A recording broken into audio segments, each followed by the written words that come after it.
Bisan pa man dunay gikatahong mga dapit sa lalawigan sa Sugbo nga areas of concern tungod sa panagbangi sa milabay nga piniliay, ang kinatibuk-an sa lalawigan nagpabiling hapsay og malinawon karon nga nagkaduol na ang eleksyon. Gikalipay kini og dako ni Attorney Jerome Brillantes, acting Cebu Provincial Election Supervisor, kinsa mihulagway sa mga Sugboanon nga mahigugmaon sa kalinaw taliwa sa kasamok ug kagubot nga dala sa eleksyon. Pasalamat ko sa dako sa mga Sugboanon, no?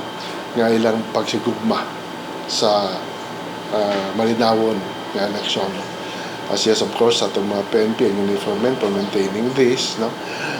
Without the help of the community, we cannot achieve this, no? This in fact gani, no? From the start sa itong election period up to now, no? We are able to maintain the peace and order. Patog yung paningkamutan that we have an atmosphere, a climate of peace in order for the people to go out with confidence, to exercise their right of suffrage without fear from intimidation, from threat sa ibang mga tao. No?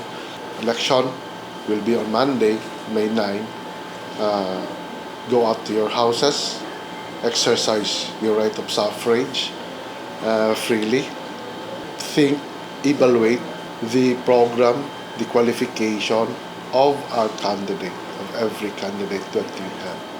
Ang ayan bagay siya for the sake of our future and for our children's future. Sa iyang bahin, si Police Colonel Engelbert Soriano, hepe sa kapulisan sa probinsya sa Sugbo, mipahibaw nga magpakatap siya 400 kapulis sa lain-laing bahin sa probinsya aron ipatunhay ang kahusay ug kalinaw unya sa adlaw sa piniliay. Dugang kapulisan ang ipadala sa mga areas of concern sa probinsya sa Sugbo sama sa lungsod sa San Fernando, Madredejos, Daan Bantayan, Poro, Tudela, San Francisco, lakip na sa syudad sa Bugo aron malikayan ang election violence. Katrina Kovalik, Balita sa Sugbo.